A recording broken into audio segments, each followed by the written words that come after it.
Всем добрый день! У нас сегодня в гостях Алан Асхаков, генеральный директор реабилитационного центра КМВ «Кавказ». Ассаламу алейкум, Алан. Алейкум ассалам. Рад приветствовать тебя у нас в гостях. Но что такое реабилитационный центр вообще, само понятие? Не именно ваш, а в целом. Спасибо большое. Реабилитационный центр – это центр, где зависимые люди пытаются прийти к нормальной жизни. Что это значит? Это в первую очередь социальная адаптация. Да? Если говорить более подробно, наверное, это больше сначала о проблеме. Да? Потому что зависимый человек, он в принципе нарушает все свои сферы жизни. Да? Здоровье, как мы знаем, это био, психо и социум, и духовная часть жизни каждого человека. И когда человек полностью все эти 4 сферы рушит, да, любая его ремиссия, она не всегда заканчивается удачно. Да, у нас как в России, да, и в республиках, в принципе, люди пытаются решить проблему сами. Да, им стыдно обращаться там за помощью и так далее.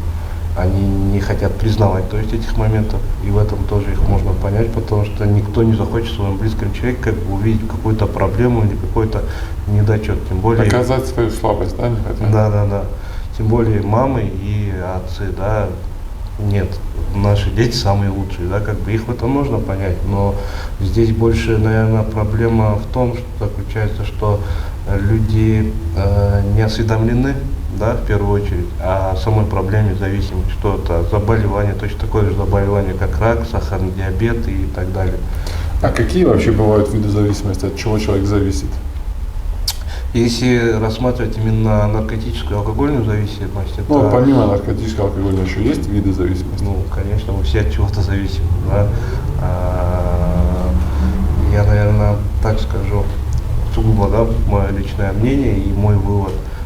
Любой человек состоит из инстинктов, да, и самая большая болезнь, это неважно у женского пола или у мужского, это болезнь чувств и болезнь инстинктов, потому что человек это то, что в него вложили, да, и с детства он выработал определенную личность, да, и когда он становился взрослым, зрелым человеком, он прошел определенные трудности, да, какие-то, либо он их переборол, либо не переборол, и здесь, сейчас, в настоящее время, на него это очень сильно влияет. Я считаю, это самая большая зависимость, когда человек не понимает, где он, что он делает и для чего живет. Да? Это самая большая проблема. Это самая большая проблема, и она вытекает разными способами. Это спорт, это диеты. Вы, наверное, видели, и у нас сейчас сумасшедших женщин много, которые, не знаю, там, качают губы, там, меняют себя и хотят как-то выглядеть. На самом деле это все основа какая-то зависимости. Основа, да, какой-то зависимости по-любому. И если излечить вот эту основу, то не будет проявления. Ну, чтобы излечить эту основу, во-первых, нужно первично подойти к человеку так, чтобы человек смог признать, что у него есть проблема. Понимаете, зависимыми людьми, знаете… Признание проблемы – половина решения. Да, зависимыми людьми, знаете почему? Просто даже когда человек сам приходит там, на реабилитацию, проходит там неделя-две, он говорит, я в принципе не хочу уже находиться, я уже все понял. С ним проще работать, потому что он пробил то самое дно, понимаете? То есть употребление ему легко это показывать и легко возвращать его к осознанности, да, и человек начинает делать определенные действия. Как у нас реабилитация именно проходит, лечение? Сейчас до реабилитации дойдем. Вот смотрите, вы занимаетесь с людьми с наркотической зависимостью, так? Да. Кто такой наркоман? Кто такой наркоман? Человек, употребивший один раз, он считается наркоманом? Да, я полный ответ тогда Давай. да, в этом вопросе. Зависимый человек – это тот человек, который приобрел ту или иную зависимость, она называется химическая зависимость, у которой есть побочные эффекты, такие как аллергия тела, необузданный феномен тяги. Да, что это значит? У нас у всех есть знакомые, я думаю, кто будет смотреть, тоже поймет, о чем говорю, который может сегодня выпить 50 грамм, а месяц не пить. И есть такие хорошие наши друзья, знакомые, которые выпивают, они хорошие люди сами по себе, теряют голову, они уходят в запой, да, например, определенные. Это люди, которые были предрасположены к зависимости. Вот есть аллергия тела, да, например, просто аллергия, мне нельзя прикасаться до кота. Да, я начинаю чихать, мне становится плохо, и я, в принципе, этого не делаю. А здесь включается аллергия, то есть в том плане, что человек теряет контроль. Да, он пытается как бы заглушить эту всю историю. Плюс на это заболевание еще есть детские травмы, неумение осознанно жить, да, и неумение понимать своих чувств. И человек начинает еще свои чувства глушить этим употреблением, убежать от той реальности, которая алкоголем и наркотиками. Да. И когда он уже не сделал там к 20 годам, например, то, о чем он мечтал в 15 лет, или то, к чему его учил отец или мама, да, соответственно, он чувствует эту вину определенно. Конечно, к 30 годам он понимает, что он потерял очень основную часть своей жизни, и даже его любая ремиссия, как бы таковая, без помощи специалистов, как бы без поддержки той нужной, да, ему очень тяжело как бы стать нормальным человеком. Да, любая его ремиссия заканчивается срывом, а каждый срыв это прогрессия, потому что у зависимости, неважно, наркомания или алкоголизм, есть стадии, то есть хроническая, да, это об этом я сейчас сказал, прогрессирующая, неизлечимая, смертельная, к сожалению, это правда. Это по официальной статистике вообще от зависимости умирает очень много людей, идет через запятую после рака. Это официальная статистика. А есть еще неофициальная статистика, которая говорит, которой я больше верю.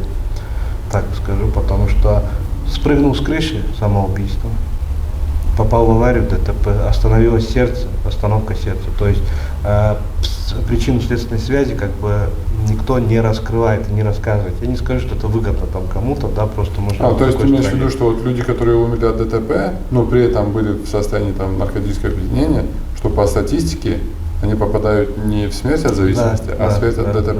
А на самом деле была бы Украина, их посчитать тоже туда, да? Да. И лечение таких людей как бы зависит большинство от близких родственников, потому что эта проблема идет именно в корне с семьи. Вот, получается, и формирование этой зависимости тоже идет от семьи. Да.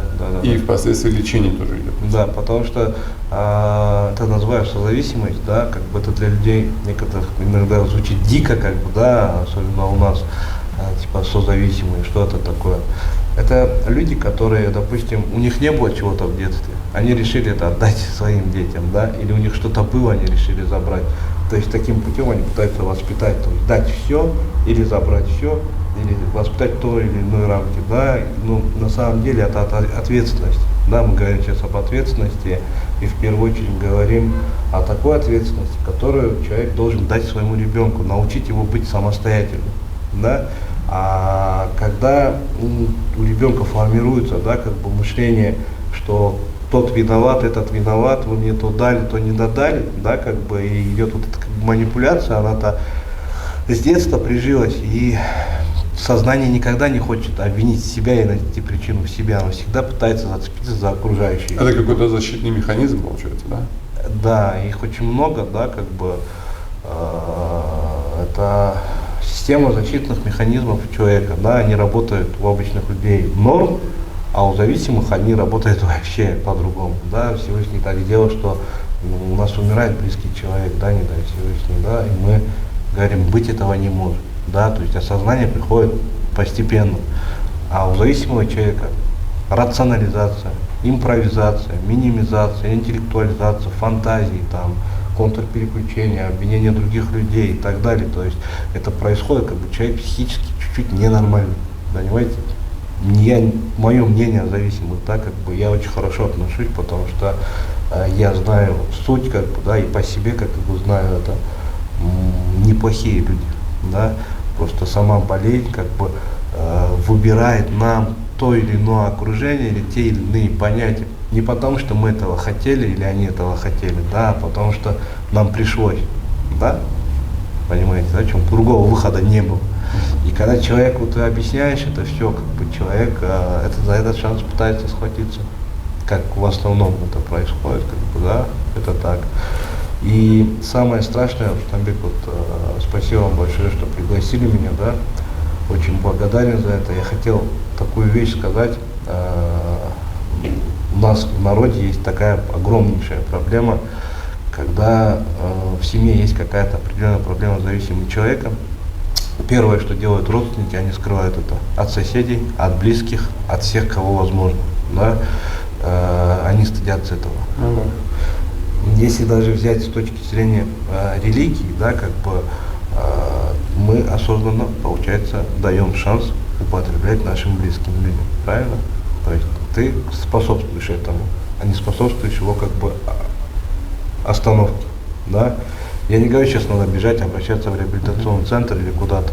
Я говорю о тех вещах, что есть методы воздействия на людей определенные. Ну, если у вас не получилось, да, как бы повлиять на него, жениться пробовал, там, бизнес пробовал машины, переезжать в другие города, ну все попробовал, то есть, ну не получилось. Соответственно, нужно обращаться к специалистам, которые помогут по шкале воздействия подвести его к осознанности, чтобы он сказал, да, мне нужна помощь, да, потому что от того, что мы будем говорить даже любому независимому человеку, у тебя есть проблема, ты накачала губы себе, да, допустим, там, стала губка Боб, она этого не поймет. Для нее это как бы норм, потому что, она это считает правильным. Нужно подвести человека само к пониманию. Да, то есть человек, чтобы, и цель нашей реабилитации заключается, первое, научить человека самостоятельности, то есть самостоятельно разбираться со своими чувствами, эмоциями, принимать решения, потому что именно от этих вещей он принимает решения об употреблении, когда он сталкивается с реальностью, которой он не может справиться, да, и подвести его к осознанности, с неосознанного как момента подвести его к осознанности. Что это значит? Есть такое понятие КПП, да. Вот есть люди, которым ты через мышление меняешь его жизнь, да, он начинает понимать и делать другие поступки. А есть люди, которые сейчас наркотики очень серьезные, да, как бы, и с такими людьми, скорее всего, надо, знаешь, как через поступки. Он делает поступки, и его поступки начинают влиять на его мышление. То есть здесь очень много. Например? Здесь индивидуальный подход к каждому человеку, так скажем. Ну вот у вас первый шаг, ты сказал, что это привести человека к осознанности. Да. Насколько я знаю, у вас в вашем реабилитационном центре нет медикаментозного и физического воздействия, так? Да. А дальше какие шаги? Вот как вы помогаете справиться с этой зависимостью? Как вы помогаете человеку как бы вылечиться, да? Медикаментозного лечения у нас нет, у нас есть медицинское сопровождение, то есть от клиники. Да, если человек нуждается в срочном детоксе, да, это алкоголики в основном, да, то, соответственно, мы вызываем врача, как бы ему делают детокс, либо человек сидел там на метадоновой программе, ему как бы делают тоже определенные капельницы. Вот. Как я уже ранее сказал, повторюсь, в первую очередь мы подводим человека к осознанности. Каким образом? Это есть, называется это программа 12 шагов, DATAP, да, то есть ее придумали американцы в 1934 году. На сегодняшний день миллионы людей выздоравливают по всей России. То есть в каждом городе, в Черкесске, в Учкетяне, в Москве, в каждом метро, в любом городе есть группа анонимных наркоманов, анонимных алкоголиков. И я скажу даже больше. Это не значит, что человек как бы социально пропавший человек. Там есть депутаты, там есть разные люди, да, спортсмены. То есть это не значит, что зависимый человек это какой-то, А возможно ли да. как бы вернуться к нормальной жизни? Есть такое устойчивое выражение: наркоманов бывших не бывает. Рано или поздно каждый сорвет. Но успеет ли он дожить до этого момента, пока он сорвет? То есть вот такое мнение, и оно очень устойчиво. Что ты думаешь по этому поводу? Если честно, мое мнение, я так отвечу на этот вопрос. Когда говорят так, мне хочется кинуть что-нибудь в этих людей. А так, если спросить меня, вот представь, что человек может оставить намаз? Есть люди, которые оставляют. Есть люди, которые оставляют. Человек может оставить правильное питание? Да. Я тоже в том числе. Человек может оставить там заниматься своей духовной жизнью. Вот. Он пойдет там что делать там? Валяться на диване, толстеть и так далее. А зависимый пойдет употреблять. Вот вся разница. Чтобы этого не случилось, зависимый человек должен каждый день совершенствоваться именно в своей духовной жизни. Это единственное условие, чтобы человек остался трезвым. Я не говорю сейчас выйти на улицу и стать для всех этим, да, как бы. Человек просто должен делать хорошие дела. То есть неважно, человек наркоман или не наркоман. Да. Вот то же самое, как сойти с правильного питания, так и сорваться в этом плане, да? Да. Просто у каждого свой выплеск энергии. Да, и, как говорится, знаете, допустим, в Дубае, да, грубо говоря, 4 жены, они реагируют на это норм. В России на это реагируют: вау, ты что, это вообще бред, да? То есть это общее мнение как бы массы людей, это восприятие, правильно? У нас, к сожалению, восприятие, когда человек срывается или он зависимый, а него и наркоман. Все, Адам был, кто был. Нельзя так делать, потому что если бы он раком болел, бы его уже отвезли лечиться. Так это, если он вылечился, а потом у же. него ремиссия, его Да. опять лечат, да? Это одно и то же, да, как бы это одно и то же. Мы как бы, у нас курс реабилитации, он год, и он не просто так год, полгода, то есть внутри стационара, полгода он в городе, как бы, и занимается там спорт и так далее, всякие мероприятия. С родственниками занимаются 2 раза в неделю, там, Zoom, да, 2 раза в неделю 2 руководителя им звонит, один рассказывает динамику по пациенту, самому по его ребенку, а другой по родственнику работает в плане как бы его сознания. И как бы тогда результаты другие. А у нас условия только такое. Ну, получается, вы в течение полугода вот, стационара Да. вот эти 12 шагов продвигаете. Да. И на выходе он становится человеком, который осознал свою зависимость, осознал, Да. что надо с этим что-то делать, Да. и он, как И ты сказал, идет делает хорошие дела. То есть вы ресоциализация. меняете мир к лучшему посредством того, что вы создаете людей, которые творят все больше и больше добрых дел. Да, идет второй этап, это ресоциализация, то есть что-то значит, когда человек выходит на амбулаторный этап, первый месяц он побольше в центре находится, поменьше в городе, и постепенно он вместе с планом со своим консультантом делает план поездки, у него границы на людей, с которыми он употреблял, это не навсегда, да, то есть это пока он не встанет на ноги, да. И самое интересное, можно я так чуть похвастаюсь, да, как бы 12 шагов, это так называется много центров. Ну, их очень мало, где они есть.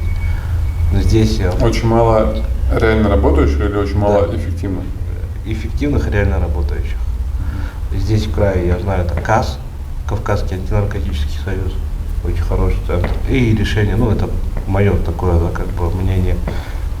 Есть еще в Михайловске хороший центр, название не могу сейчас вспомнить. Ну их мало, но они есть, да. Поэтому очень важно, даже когда человек отправляет своего близкого, чтобы его пригласили в центр, показали Родственника, да? родственников, да, родственников, показали, где он будет, как он будет, на подписание определенных договоров, а не просто там отправил и сидишь, ждешь, когда вернут нового сына. Это же не машина, на ТО загнал, масло поменял, колодки поменял, все едет нормально, теперь не барахлит. Через полгода еще отправлю. Как долго ты занимаешься этой деятельностью? На протяжении 6 лет. И сколько человек прошло вот через реабилитационный центр под твоим руководством? Я занимаюсь 6 лет этим, но именно реабилитацией, 3 года, грубо говоря, да. И на этот вопрос я так отвечу. Из 100%, 85-80% у нас трезвые. Ты опять думаешь следующий вопрос. Это очень большое количество людей. Не 100, 200. И получается 85% не возвращаются к своей зависимости, но 15% все-таки нет-нет, да срываются. Так получается? Да, это скорее, знаете, какой вопрос, больше, наверное, от человека тоже много что зависит. Вообще 85% показатель, по-моему, это невероятно огромный показатель. Да? Да, насколько я знаю, у таких центров показатель там 30-40, иногда 50%. Да? 50 на 50 это очень хороший показатель. Вот в Москве есть ну, центр, он такой элитный, как бы он, как санаторий, да, больше. Там стоимость у них вообще колоссальная, но вот из 20 человек у них 1-2 максимум остаются. У вас 85%. Да, это колоссальный результат, и именно результат, наверное, больше даже в республике у нас. А в чем секрет вот вашей эффективности? Дисциплина. Дисциплина, организация, обучение. Это постоянный контроль и тотальное обучение, то есть в плане как бы процесса, да. Успех, наверное, в этом. А все остальное от Всевышнего. То есть вот этот ваш контроль, вы как-то их потом учите, чтобы они сами себя контролировали, да? Потому что если когда они выходят из-под контроля, они же могут сорваться. Не, ни в коем случае. Смотрите, наша задача сделать из человека самостоятельным, чтобы он не зависел ни от чего мнения, ни от кого. Ни от каких-то там психологов, ни от каких-то там центров, ни от кого. Чтобы человек вот здесь и нашел ту потерянную связь со Всевышним, наверное, в первую очередь. Да? Каждый это делает по-своему, да, там Ваня по-своему, Петя по-своему, Расул. Но у вас как бы не только исповедующий ислам, правильно? Как? Не только исповедующий ислам, да, у вас в реабилитационном центре? У нас не религиозная организация. Да. Ну, вот у вас есть атеисты? Да. А тогда как они принимают вот эту связь со Всевышним? Принципы. То есть какие-то свои внутренние морально-этические принципы? Да, то есть как бы принцип добра, например, да, принцип любви, принцип заботы, принцип прощения, принцип понимания. Это все принципы, правильно? Мы не, ну, вы понимаете, мы реабилитационный центр, как бы, да, мы не духовенство там ислама или православия. Мы знаем свою работу и делаем только ее, да? А если человек захочет научиться вот этой дисциплине, осознанности и так далее, но он не наркоман там, или у него нет алкогольной зависимости, то есть на сегодняшний день у него нет определенной зависимости, да, которой он уже поддался, но ему хочется вот научиться всему этому, его заинтересует, он может прийти к вам и пройти с вами вот этот весь полугодовой курс? Ну, у этих людей, наверное, чуть-чуть другой курс будет, да, я, наверное, скорее всего, подскажу правильного специалиста, я лично этим не занимаюсь, как бы, да, у меня вообще есть такая мечта, совместно с вами, кстати говоря, я озвучивал, да, это постараться предотвращать такие вещи, как употребление и ломать свои жизни на ранних стадиях, то есть посещать школы, делать общественные мероприятия, то есть собирать людей, рассказывать больше о проблеме, то есть, да, как бы решать их внутренние моменты, как бы на этих этапах. Это очень большой труд надо проводить именно самими близкими, да, и с детьми. Потому что, знаете, в Соединенных Штатах Америки у каждого человека есть свой стоматолог, свой врач, свой психолог. И это нормально, да. А у нас как бы этого нету. Я не говорю, что нам психологи везде нужны. Да, у нас первый этап бегут, лишь бы кому-нибудь пойти, да, там, пришел к психологу. Если бы выбирал психолога, я выбирал его очень тщательно. То есть единственная задача, которую должен делать психолог, это научить человека осознанности, чтобы человек не был зависим или созависим от кого-то, тем более от него. А это для них деньги, понимаете? Приходишь, говоришь, и мне там на мужа там обида. Ну, у нас тоже это практикуется, как бы, да, и в нашем народе, так скажем, тоже это есть. Приходят, говорят, вот у меня обида там на мужа, там еще что-то. Он говорит, ты самая лучшая, как бы, да, разводись с ним. То есть человек дает ему ответственность, да, то есть, за которую он не сможет ответить никогда. Подталкивает к решению, но ответственность за это решение не берет, да, как бы, да. И человек. Это как шайтан, да, когда нашел твой, да, но потом говорит, я причем ты же сам сделал. Да. Я мнение свое как бы озвучил. Поэтому здесь больше, наверное, вопрос об ответственности. Да, вот ко мне приходит человек, я понимаю ответственность, да, как бы в первую очередь у меня она перед Всевышним. А когда я эту ответственность понимаю, соответственно, я работу свою делать на 5, стараться делать. И спрашивать из себя, из работников, так грубо скажем. И, много человек работает у вас в центре? Много. Сколько сотрудников и сколько человек на лечении, на реабилитации? У нас 2 дома их. На смене 3 консультанта, они постоянно меняются. 3? Да, 3. Это в одном доме. По 3. 3 смены по 3, это получается 9. Да, и 2 руководителя. Один отвечает за стационар, другой за амбулаторное лечение и за работу с родственниками. То есть это дело как бы по родственникам, грубо говоря. Во втором центре их по 2, тоже 3 смены и 2 руководителя.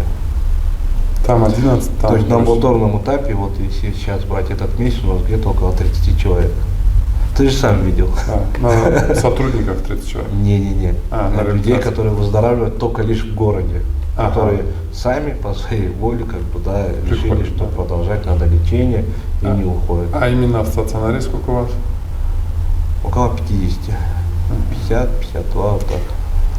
Если человек там или сам понял, или там родственники поняли, как ему к вам попасть? Что ему нужно сделать, чтобы вот прийти и у вас пройти вот эту реабилитацию? Есть какие-то очереди, есть какие-то списки, есть какие-то квоты? Нет, никаких списков нету. Нужно просто позвонить, наверное, или же зайти в Инстаграм. Это больше от тебя, Рустам, будет зависеть, как напишешь, да? И можно обратиться, мы всегда на связи, всегда подскажем. Ну, то есть, как бы у вас есть там и свободные места и так далее, если человек почувствует необходимость, вы его примете там не через месяц, не через 2, а в день обращения. Да, но не в день обращения.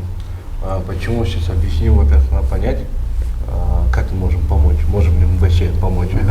Если мы понимаем, что мы можем этому человеку помочь, и мы об этом говорим, да, и рисуем как бы определенный курс лечения для близких родственников, чтобы они это видели. Договариваемся, если нас все устраивает, то, пожалуйста, go. Ну вот это занятие вот этим центром, да, это твоя деятельность сейчас.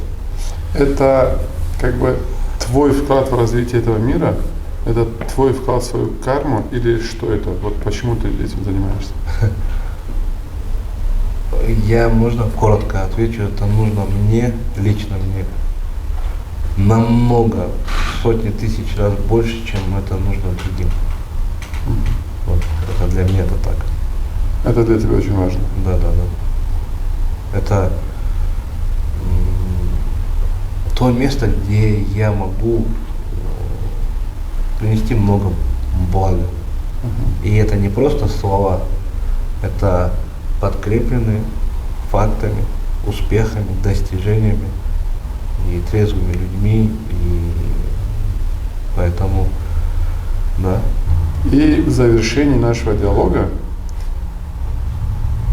что бы ты хотел сказать именно карачаево-балкарской молодежи или их родителям для того, чтобы воплотить в жизнь свою мечту и не допустить употребления алкоголя или каких-то наркотических веществ? Какое-то обращение?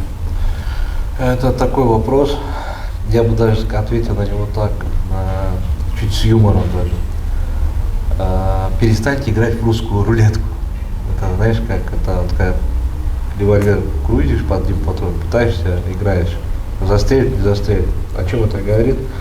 Что бы я хотел пожелать?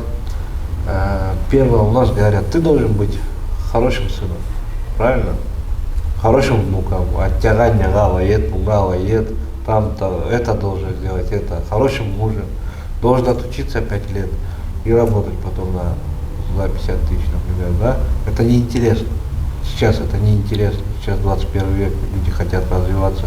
Не надо ставить рамки определенные, да, людям. Это вообще ошибка очень большая. Хотел бы посоветовать, что когда они говорят, ты должен быть таким или таким или таким, в первую очередь соответствовали сами. Потому что если они не будут соответствовать сами, ребенок, любой человек будет только от него воспринимать то, что он показывает, только его действия.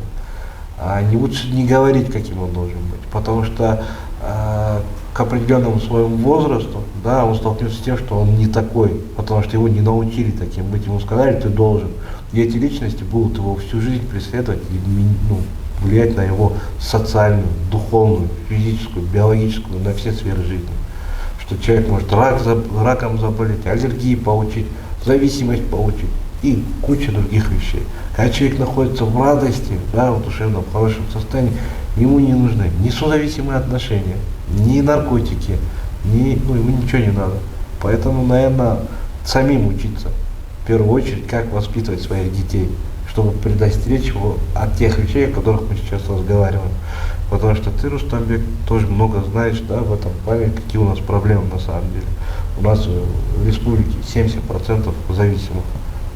Вот давайте честно, может, честно разговариваем, без галстука.